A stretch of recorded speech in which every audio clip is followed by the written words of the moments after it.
Baik, Assalamualaikum warahmatullahi wabarakatuh. Saya mewakili kelompok 8.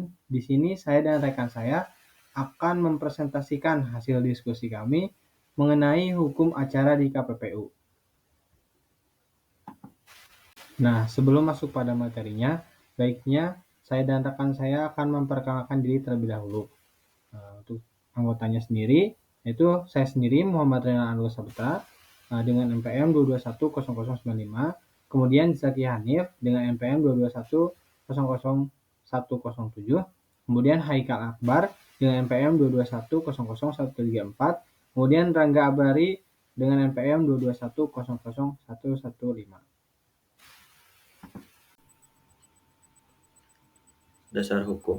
Untuk dasar hukum sendiri ada di Undang-Undang Nomor 5 Tahun 1999 tentang larangan praktik monopoli dan persaingan usaha tidak sehat, dan Peraturan Komisi Tata Cara Penanganan Perkara Praktik Monopoli dan Persaingan Usaha Tidak Sehat.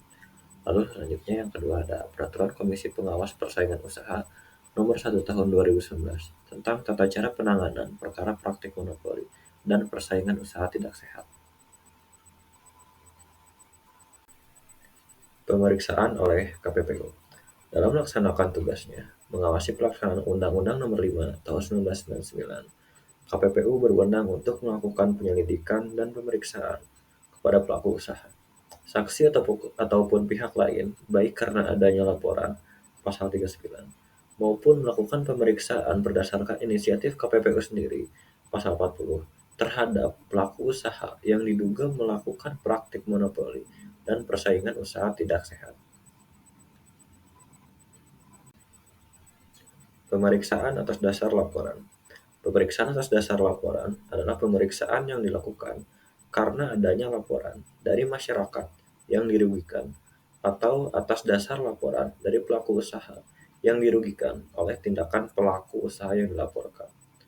Setelah menerima laporan, KPPU menetapkan majelis komisi yang akan bertugas memeriksa dan menyelidiki pelaku usaha yang dilaporkan dalam menjalankan tugasnya. Majelis komisi dibantu oleh staf komisi untuk mengetahui apakah pemeriksaan yang dilakukan oleh KPPU karena adanya laporan ataupun atas dasar inisiatif dari KPPU dapat dilihat nomor perkaranya. Untuk perkara atas dasar laporan, nomor tersebut adalah nomor perkara garing KPPUL. Lalu selanjutnya ada pemeriksaan atas dasar inisiatif KPPU. Pemeriksaan atas dasar inisiatif adalah pemeriksaan yang dilakukan atas dasar inisiatif dari KPPU sendiri. Karena adanya dugaan atau indikasi pelanggaran terhadap Undang-Undang Nomor 5 Tahun 1999. Dalam pemeriksaan atas inisiatif, KPPU pertama-tama akan membentuk suatu majelis komisi untuk melakukan pemeriksaan terhadap pelaku usaha dan saksi. Dalam menjalankan tugas ini, majelis komisi dibantu oleh staf komisi. Selanjutnya, majelis komisi menetapkan jadwal dimulainya pemeriksaan pendahuluan.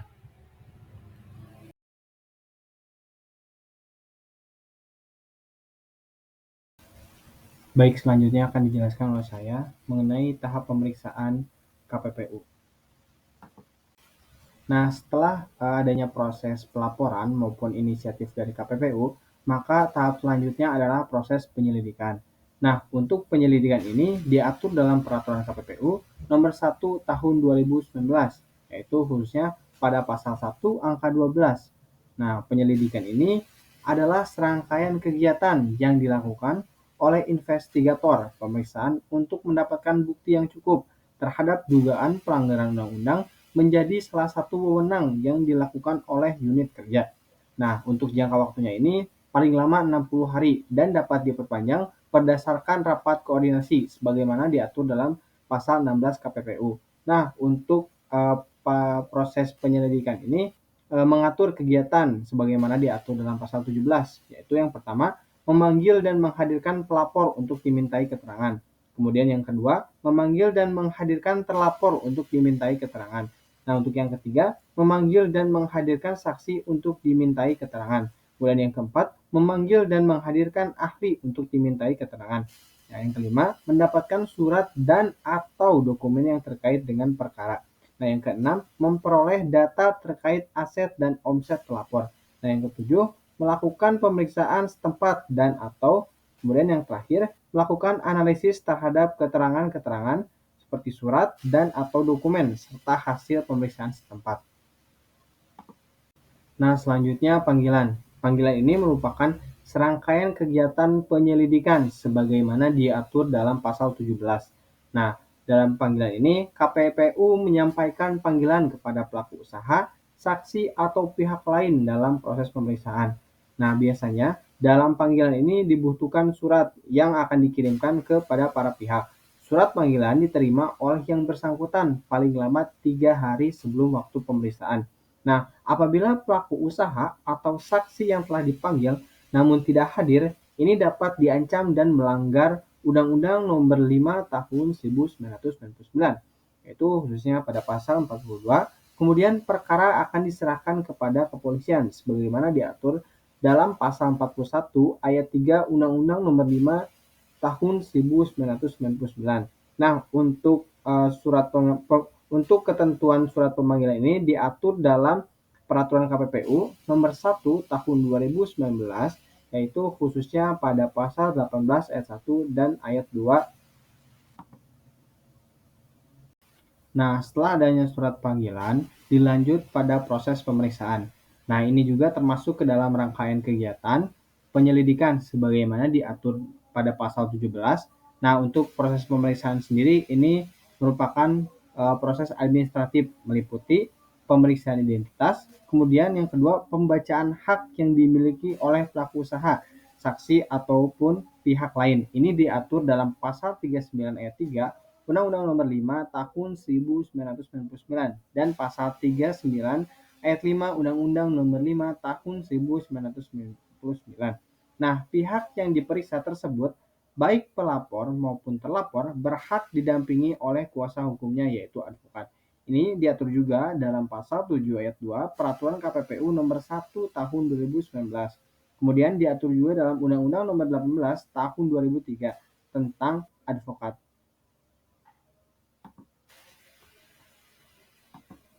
Nah, setelah rangkaian yang telah dilakukan oleh investigator sebagaimana diatur dalam pasal 17, nah, ini dalam pasal 21 ayat 1, investigator menilai kejelasan dan kelengkapan dugaan pelanggaran laporan hasil penyelidikan.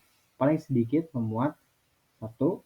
Identitas terlapor, kemudian yang kedua, uraian undang-undang yang diduga dilanggar, yang ketiga, memenuhi minimal 2 alat bukti.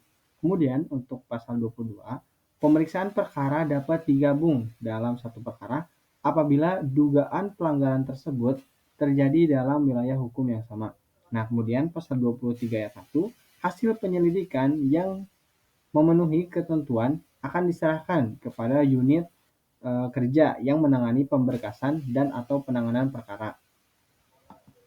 Nah, kemudian apabila hasil penyelidikan dianggap kurang, ini diatur dalam pasal 24 ayat 2 Peraturan KPPU Nomor 1 Tahun 2019 yang mengatur bahwa dalam hal laporan dianggap belum jelas, harus dikembalikan kepada unit kerja yang menangani penyelidikan untuk dilakukan perbaikan paling lambat 14 hari dan dapat diperpanjang paling lama 14 hari sebagaimana diatur dalam pasal 25 ayat 1. Nah, setelah proses hasil penyelidikan ini dianggap layak, ini sedikitnya harus memuat A. Identitas terlapor yang diduga melakukan pelanggaran, kemudian yang B. Identitas saksi dan atau ahli, kemudian yang C. Ketentuan undang-undang yang diduga dilanggar, kemudian yang D. Alat bukti, kemudian E. Analisis pembuktian unsur pasal yang diduga dianggap. Nah, ini diatur dalam pasal 26 ayat 1 dan 2 Peraturan KPPU Nomor 1 Tahun 2019. Nah, untuk membuktikan apakah terlapor atau pelaku usaha ini melakukan dugaan pelanggaran, ini harus dibuktikan dengan minimal 2 alat bukti. Nah, untuk alat bukti sendiri ini diatur dalam Undang-Undang Nomor 5 Tahun 1999, khususnya pada pasal 42, yaitu alat bukti pemeriksaan komisi berupa A. Keterangan saksi, B. Keterangan ahli, C. Surat atau dokumen, yang keempat petunjuk, Yang kemudian yang kelima adalah keterangan pelaku usaha itu sendiri. Nah, ini juga diatur dalam Peraturan KPPU Nomor 1 Tahun 2019, khususnya pada pasal 45. Alat bukti dapat berupa A. Keterangan saksi, B. Keterangan ahli, C. Surat dan atau dokumen, kemudian yang keempat petunjuk, kemudian yang kelima adalah keterangan pelaku usaha itu sendiri. Baik, perkenalkan saya Rangga Abrali Kahfi dengan NPM 22.1115. Di sini saya akan menjelaskan jenis pemeriksaan oleh KPPU. Ada dua, yang pertama itu pemeriksaan pendahuluan dan pemeriksaan lanjutan. Baik, yang pertama ada pemeriksaan pendahuluan. Pemeriksaan pendahuluan dapat dimulai setelah KPPU mengeluarkan surat penetapan atau keputusan tentang dapat dimulainya pemeriksaan pendahuluan. Pada pasal 39 ayat 1 Undang-Undang Nomor 5 Tahun 1999 menentukan bahwa jangka waktu pemeriksaan pendahuluan adalah 30 hari sejak tanggal surat penetapan dimulainya suatu pemeriksaan pendahuluan. Untuk pemeriksaan berdasarkan inisiatif, jangka waktu pemeriksaan pendahuluan dihitung sejak tanggal surat penetapan Majelis Komisi untuk memulai pemeriksaan pendahuluan. Sedangkan untuk pemeriksaan berdasarkan laporan, KPPU terlebih dahulu wajib melakukan penelitian terhadap kejelasan laporan. Apabila laporan telah lengkap, KPPU akan mengeluarkan penetapan yang berisi tentang dimulainya waktu pemeriksaan pendahuluan dan jangka waktu pemeriksaan pendahuluan. Jangka waktu pemeriksaan dihitung sejak tanggal surat penetapan komisi. Sedangkan berdasarkan pasal 32 Peraturan KPPU Nomor 1 Tahun 2019 menyatakan, 1. Majelis Komisi menyatakan sidang pemeriksaan pendahuluan dibuka dan terbuka untuk umum. 2. Investigator penuntutan membacakan dan atau menyampaikan laporan dugaan pelanggaran yang dituduhkan kepada terlapor dalam pemeriksaan pendahuluan. 3. Terlapor berhak untuk memberikan tanggapan terhadap laporan dugaan pelanggaran dengan mengajukan alat-alat bukti. Nah, dalam hal terlapor akan memberikan tanggapan terhadap laporan dugaan pelanggaran, yaitu dengan mengajukan alat-alat bukti. Nah, untuk pemeriksaan alat bukti ini sendiri terdiri dari yang pertama, keterangan saksi. Saksi dipanggil atas permintaan investigator, penuntut, dan wajib hadir dalam memberikan keterangan, sebagaimana diatur dalam pasal 47 ayat 1 dan 2 Peraturan KPPU Nomor 1 Tahun 2019. Yang kemudian yang kedua, yaitu adalah keterangan ahli. Nah, ahli sendiri adalah orang yang dapat memberikan keterangan khusus, kemudian memiliki pengalaman yang sesuai dengan keahliannya, yang dituangkan dalam dokumen riwayat hidup ahli.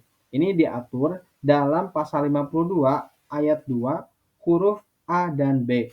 Kemudian pemeriksaan surat dan atau dokumen. Nah, surat A dan atau dokumen ini terdiri dari akta otentik, akta di bawah tangan, surat keputusan atau penetapan, kemudian data yang memuat kegiatan usaha terlapor, kemudian keterangan tertulis dari ahli, kemudian informasi elektronik, kemudian surat-surat lain dan atau dokumen sebagaimana diatur dalam pasal 55 ayat 1 huruf A, B, C, D, E, F, dan G.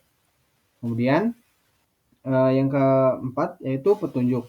Nah, untuk petunjuk sendiri ini merupakan perbuatan kejadian atau keadaan yang karena penyesuaian baik antara yang satu dengan yang lain, maupun dengan perjanjian dan atau kegiatan yang dilarang dan atau penyalahgunaan posisi dominan menurut ketentuan undang-undang. Nah, kemudian yang terakhir, ini yaitu keterangan pelaku usaha itu sendiri. Nah, untuk keterangan pelaku usaha sendiri, ini disampaikan langsung oleh pelaku usaha yang diduga melanggar ketentuan perundang-undangan. Nah, ini disampaikan pada saat persidangan. Nah, ini diatur juga dalam pasal 58 ayat 1. Perubahan perilaku. Pasal 33 ayat 1, Majelis Komisi memberikan kesempatan kepada terlapor untuk melakukan perubahan perilaku setelah laporan dugaan pelanggaran dibacakan dan atau disampaikan kepada terlapor. Ayat kedua, Kesempatan perubahan perilaku sebagaimana dimaksud pada ayat 1 diberikan apabila seluruh terlapor menyetujui untuk melakukan perubahan perilaku. Ayat ketiga, kesempatan perubahan perilaku sebagaimana dimaksud pada ayat 1 diberikan oleh majelis komisi dengan mempertimbangkan A. Jenis pelanggaran, B. Waktu pelanggaran, dan C. Kerugian yang diakibatkan dari pelanggaran. Pasal 36 ayat 1 setelah jangka waktu pengawasan sebagaimana dimaksud dalam pasal 35 ayat 3 selesai, maka pengawasan dihentikan dan dituangkan dalam penetapan majelis komisi perkara tersebut. Ayat kedua, dalam hal terlapor tidak menerima kesempatan melakukan perubahan perilaku sebagaimana dimaksud dalam pasal 33 ayat 1 atau dalam jangka waktu 60 hari sebagaimana dimaksud dalam pasal 35 ayat 3, terlapor melanggar fakta integritas perubahan perilaku, maka unit kerja yang menangani penyelidikan melaporkan pada rapat koordinasi agar perkara dilanjutkan ke tahap pemeriksaan lanjutan. Putusan pada pemeriksaan pendahuluan. Pasal 37 ayat 1 dalam hal seluruh terlapor mengakui dan menerima laporan dugaan pelanggaran dan menyatakan tidak akan mengajukan alat-alat bukti untuk membantah laporan dugaan pelanggaran, maka proses pemeriksaan dilanjutkan ke tahap musyawarah majelis komisi untuk menjatuhkan putusan. Ayat kedua, dalam hal para terlapor mengakui tindakan atau perbuatan sebagaimana dimaksud pada ayat 1, tetap diperlukan pemeriksaan alat bukti lainnya. Ayat ketiga, majelis komisi memutus perkara paling sedikit didukung 2 alat bukti dan majelis komisi yakin perbuatan yang diduga dilakukan terlapor dan atau para terlapor terbukti. Selanjutnya yang kedua ada pemeriksaan lanjutan. KPPU mengeluarkan surat keputusan untuk dimulainya pemeriksaan lanjutan. Pemeriksaan lanjutan dilakukan oleh KPPU bila telah ditemukan adanya indikasi praktik monopoli atau persaingan usaha tidak sehat, atau apabila KPPU memerlukan waktu yang lebih lama untuk melakukan penyelidikan dan pemeriksaan secara lebih mendalam mengenai kasus yang ada. Menurut pasal 43 Undang-Undang Nomor 5 Tahun 1999, menentukan bahwa jangka waktu pemeriksaan lanjutan adalah 60 hari sejak berakhirnya pemeriksaan pendahuluan dan dapat diperpanjang paling lama 30 hari. Pelaku usaha yang sedang diperiksa oleh KPPU mempunyai status hukum yang berbeda tergantung jenis perkaranya, apakah laporan atau inisiatif. Apabila pemeriksaan perkara berdasarkan adanya laporan, maka pelaku usaha yang diperiksa disebut sebagai terlapor. Sedangkan untuk perkara yang berdasarkan inisiatif, pelaku usaha yang diperiksa disebut saksi. Selanjutnya menurut pasal 39 Undang-Undang Nomor 5 Tahun 1999 yang berbunyi ayat 1, berdasarkan laporan sebagaimana dimaksud dalam pasal 38 ayat 1 dan ayat 2, komisi wajib melakukan pemeriksaan pendahuluan dan dalam waktu selambat-lambatnya 30 hari setelah menerima laporan. Komisi wajib menetapkan perlu atau tidaknya dilakukan pemeriksaan lanjutan. Ayat 2, dalam pemeriksaan lanjutan, komisi wajib melakukan pemeriksaan terhadap pelaku usaha yang dilaporkan. Ayat 3, komisi wajib menjaga kerahasiaan informasi yang diperoleh dari pelaku usaha yang dikategorikan sebagai rahasia perusahaan. Ayat 4, apabila dipandang perlu, komisi dapat mendengar keterangan saksi, keterangan ahli, dan atau pihak lainnya. Lalu ayat 5, dalam melakukan kegiatan sebagaimana dimaksud dalam ayat 2 dan ayat 4, anggota komisi dilengkapi dengan surat tugas. Selanjutnya menurut pasal 43 Undang-Undang Nomor 5 Tahun 1999 yang berbunyi ayat 1, komisi wajib menyelesaikan pemeriksaan lanjutan selambat-lambatnya 60 hari sejak dilakukan pemeriksaan lanjutan sebagaimana dimaksud dalam pasal 39 ayat 1. Ayat 2. Bila mana diperlukan, jangka waktu pemeriksaan lanjutan sebagaimana dimaksud dalam ayat 1 dapat diperpanjang paling lama 30 hari. Ayat 3.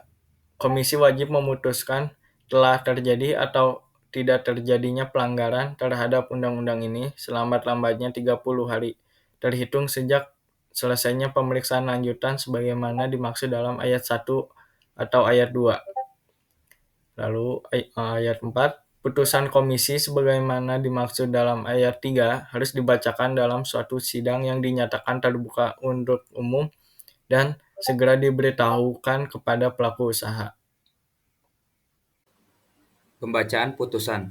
Pasal 43 ayat 3 Undang-Undang Nomor 5 Tahun 1999 mencaratkan bahwa setelah 30 hari pemeriksaan, maka KPPU wajib memutuskan apabila telah terjadi pelanggaran ataupun tidak.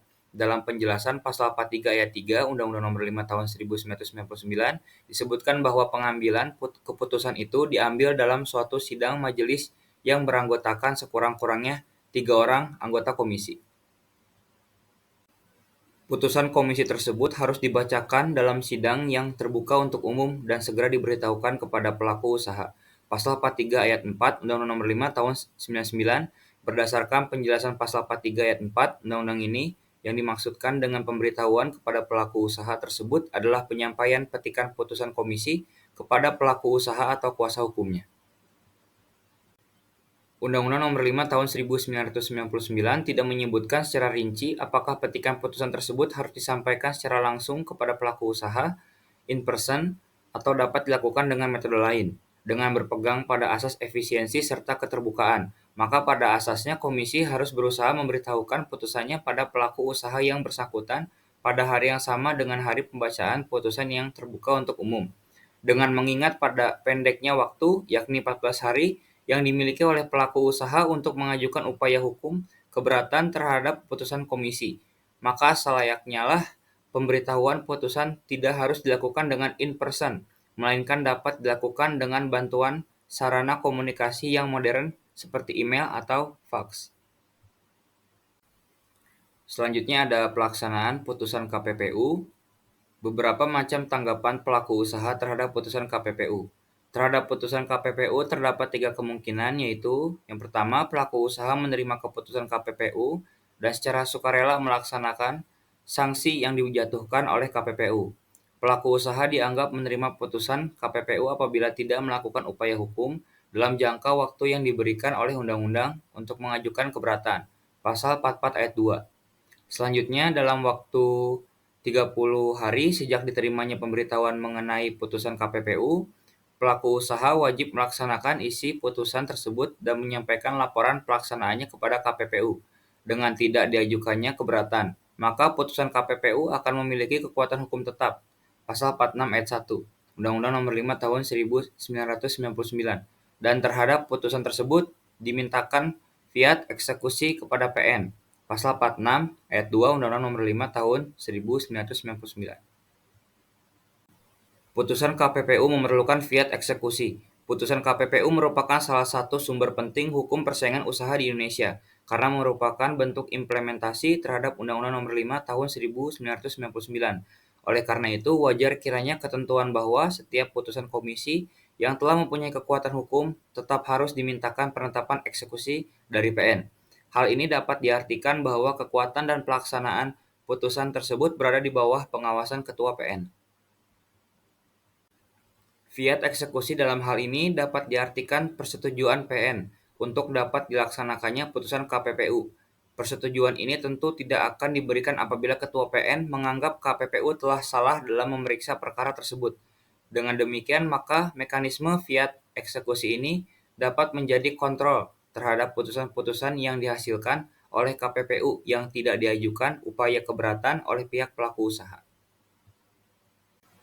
Untuk putusan yang diajukan upaya keberatan, peran kontrol yang dilakukan oleh pengadilan akan lebih terlihat. Hal ini karena hakim yang memeriksa upaya keberatan akan memeriksa fakta serta penerapan hukum yang dilakukan oleh KPPU. Dengan demikian, KPPU pasti akan sangat berhati-hati dalam memeriksa perkara, karena kesalahan dalam mengkonstatir, mengkualifisir, dan mengkonstituir akan mengakibatkan putusannya dibatalkan oleh Hakim PN atau MA.